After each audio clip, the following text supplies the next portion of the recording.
After an incredible journey to Wonderland, Alice returned home at last. But there were many more adventures yet to come through the looking glass. Father, I'm back! Sometimes I think that being left out of the narrative is normal for our generation. While Gen X usually seems to be ignored because of their status as the forgotten generation, or because a lot of their values align with individualism and the death of empathy, millennials are quite used to having our thoughts, feelings, and opinions brushed under the rug or shuttled into a corner and told to keep quiet. I realize, of course, that this is not true for every single person in either generation, but having spoken to both and seen countless TikToks of the generational war, this seems to be a central feeling to a good majority. And I don't think this feeling of being told to sit down and shut up is ever more so true than when we look at our fantasy novels of the late 90s and early aughts.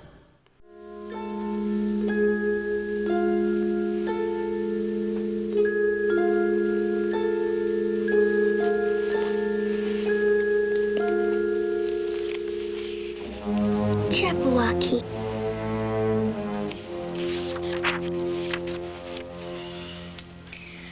'Twas Brillig and the slithy toes, to gyre and gimble in the wabe.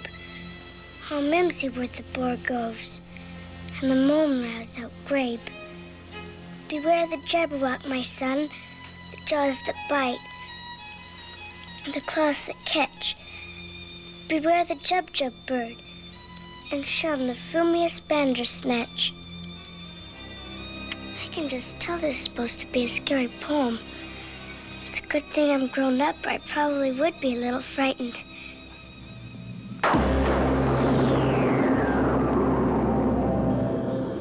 I recently told my husband that growing up in the 90s and not having access to a YA section made it incredibly difficult when those of us who were Advent readers blossomed into a certain age and wanted to read something other than Babysitter's Club or Nancy Drew.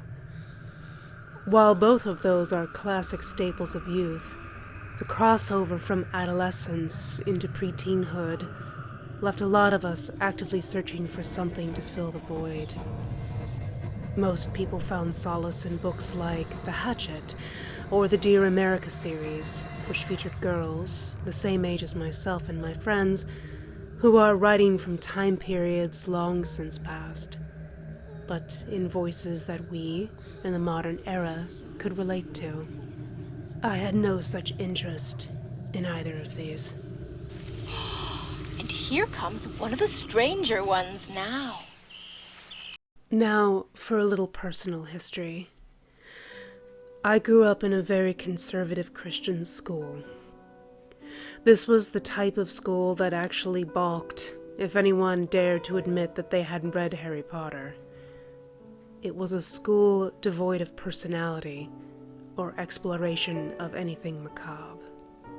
That was until 5th grade. Our classes were split into two, with separate teachers filling the role of teaching one grade. At recess, and especially on rainy days, our classes would intermingle for the purpose of socializing. Both of my teachers had bookshelves in their room, usually stocked with books that had been sourced from either thrift shops, scholastic fairs, or from their own personal collection. Now, my memory has become a bit hazy when I try to recall certain moments of that long ago time. But the one thing I am sure of is that the book that I reached for that day did in fact come from this teacher's personal library. A slightly worn copy of a 1971 novel called The Headless Cupid. Brimming with folklore and occultism, my young brain was absolutely taken with the story I found inside which I was certain would not be approved of by my school's principal if he ever found it on the shelf. When I asked my non-homeroom teacher about it, she said that the book was fine because it showed the flaws of witchcraft and the downfall of those who didn't believe in God.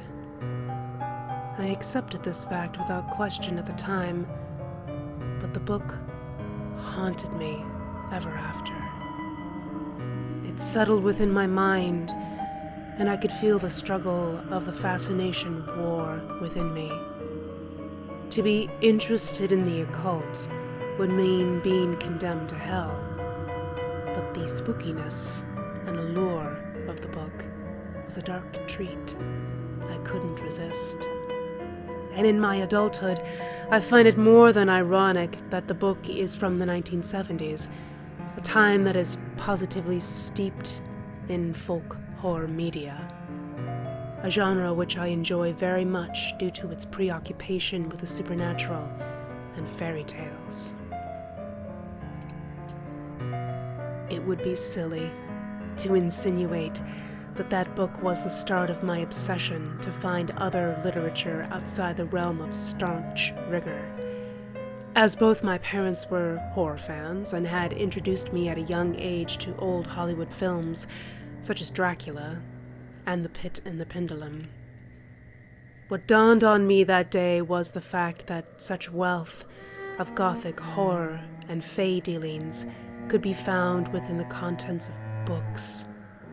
And that was the precise moment that I, and by extension my best friend, started to look for literature that fit our budding aesthetic, an obsession with being young, beautiful, and downright vampiric. Luckily for both of us, she was the first to strike gold. When I think about those fresh days of our girlhood, I think about how we lost ourselves in fantasy, trading secrets like treasure, swapping media like a drug. The first hint that we are on the precipice of discovering Sleeping Beauty's castle came in several forms, first with Labyrinth, then later with Ever After. Hell, even Titanic had a dreamlike quality that felt as if we were both being haunted by the ghosts of dead passengers, clad in beautiful Edwardian gowns. But the book that sealed the fate for both of us, I think, happened to be lying on my best friend's bed one fateful day.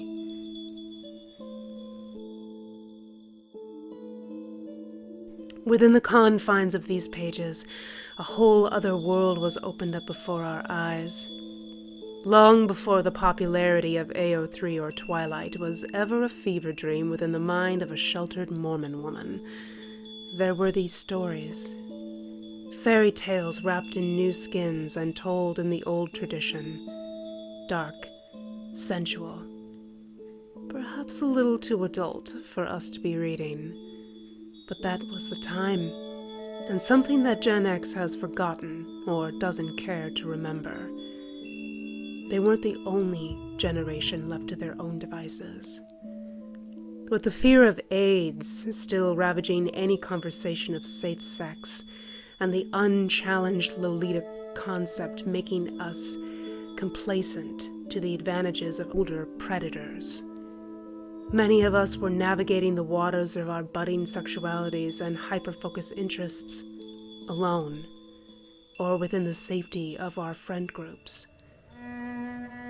While many of my peers sought out solace with novels by Neil Gaiman, Anne Rice, or Stephen King, I opted out of all of them, finding the stories either too bogged down by the weight of their own cleverness or too crude to properly fit into the dreamlike world I found myself ensconced in more and more as my pre-teens waned to my true teenage years.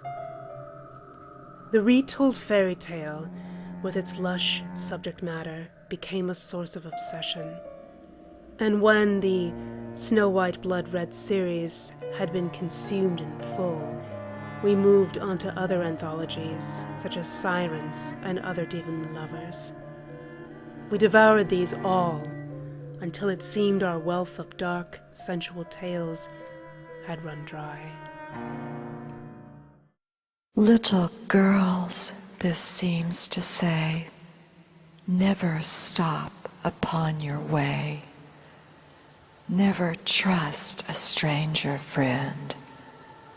No one knows how it will end. As you're pretty, so be wise. Wolves may lurk in every guise. Handsome they may be, and kind, gay, or charming, never mind. Now, as then, 'tis simple truth. Sweetest tongue has sharpest tooth.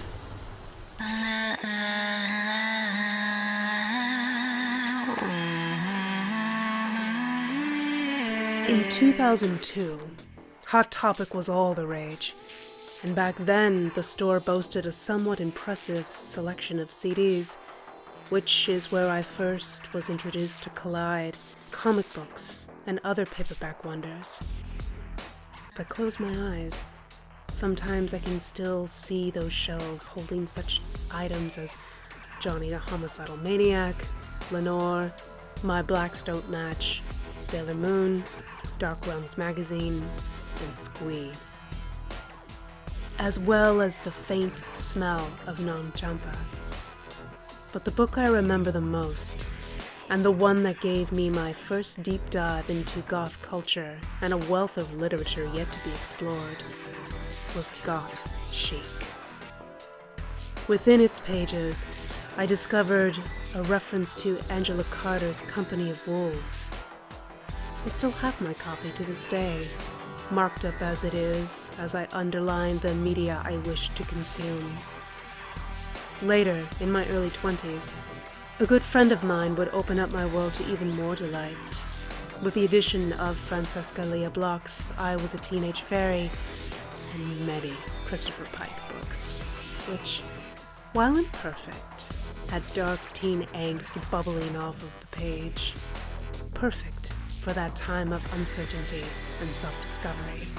But with Angela Carter and her Bloody Chamber, that was when I really started to uncover the true underbelly of fairy tale underpinnings, and the wealth of storytelling that could be poured into a novel when the author stepped outside the realm of the 3-act structure and Disney happily ever afters. Here there was blood, rape, and deeply interwoven themes of womanhood in stark contrast to the patriarchy. Here, there be monsters.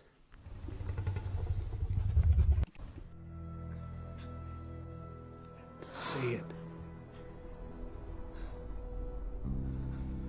Out loud. Vampire.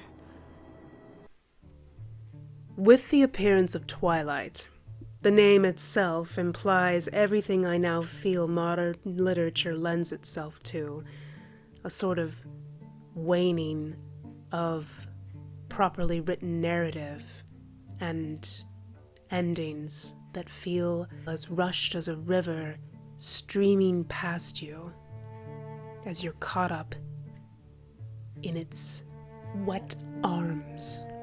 A sense of wan blandness that has somehow baked itself into the very tapestry of fiction geared towards preteens and young adults. In one fell swoop, Stephanie Meyer managed to turn the landscape of interesting female protagonists struggling with real, or sometimes imagined, identity crises, and created a hollow shell of a girl whose crippling insecurities are only alleviated by the approval of a man. This topic has been discussed at length in other videos by other creators, but I still want to add my voice to the public outcry that these books have received in hindsight as the decades have progressed.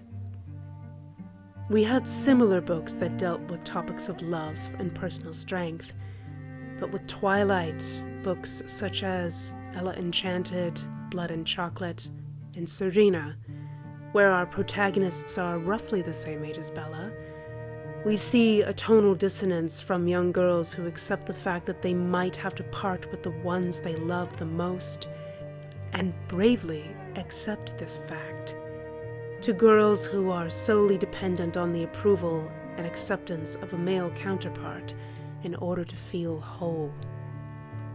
This set the stage for the epidemic of novels that churned out more of the same. Pasty, woebegone heroines who were special in some unnameable way, a pretty piece of decor to be looked at and admired, but devoid of self. At this stage, I found myself becoming increasingly frustrated by the fairy tale retellings I would find on shelves, and the generation that began to take center stage as their own adolescences turned to pre-teenhood. Their voices began to remind me of many of the boomers and Gen X that preceded us. Nuanced retellings were dead. Long live the doe-eyed, barely flawed feminist.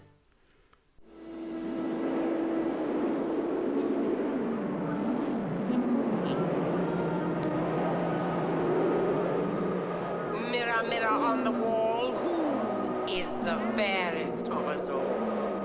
You have been most fair, 'tis true.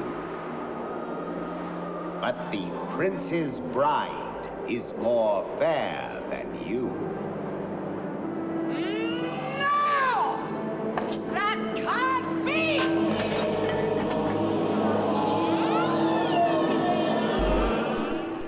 Not that every retelling was a soulless husk of barely contained predictability, but for every hidden gem like Crimson Bound, there was another Bella-esque protagonist waiting in the wings, gleefully, for her chance to upstage and overshadow better authors and story premises.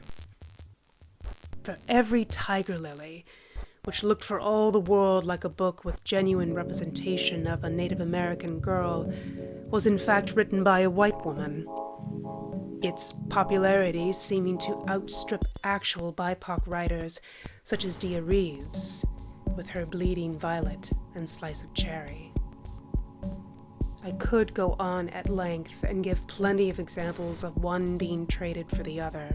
Teenage girls preferring to read the Crescent series, which in my opinion is one of the most boring and stale pieces of retold fairy tales, while Tanith Leith's White as Snow and Robert Coover's Briar Rose sit collecting dust on shelves. Their harsh realities put under a microscope, the modern checklist of must-haves at the ready, the reader gleefully awaiting an outdated ideal to rear its ugly head so they can chuck the book aside. The speed at which they will give up and return to their popular reads never fails to astound me. For all their posturing of sexual liberation and inclusivity in this now brand of YA literature, the stink of white feminism is all I can smell when I dare to casually peruse the shelves these days at my local bookstore. I want to believe that Gen Z can sense it too, but if the countless book hauls and book talks I've seen are any indication, they can't or don't want to. Most seem genuinely giddy to consume more of the same Twilight-esque stories that have been popular since '09. To them, there doesn't seem to have been a time before. A progression of years that began in 2010 and only went to the present. There can't possibly be anything good to read in past retellings because it isn't the now. It isn't the story that constantly tells the reader what they want to hear. You're a girl boss. You're the special. You're not like the other girls. You're heard because such and such author told you rather than showed you how the character relates to how you feel. You matter because empowerment. Wait!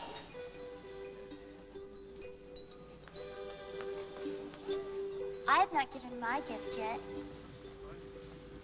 The wicked curse can't be undone, but the evil it does to everyone can be lessened now, dear Queen and King. For I still have my gift to bring.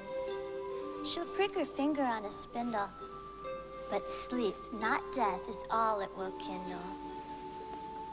And she will sleep 100 years, so by my gift your evil clears. She will awaken from sleepy bliss when a true prince finds and wakes her with a kiss. At the risk of sounding self-aware, I know that this may come off as being bitter or wanting to return to the past. That is far from the truth. There are some genuine stories to be found on the shelves today, and no decade is ever perfect. But popular fiction is the wrong place to be looking if one wants to find a tale that truly speaks to you. To find what you need, you might have to be like Little Red Riding Hood and stray from the path. Scary at first, I know. But to truly know yourself, it's the only way to know the depths of your psyche. And who knows, perhaps you'll find that despite our eccentricities, millennials might have been right about something, after all.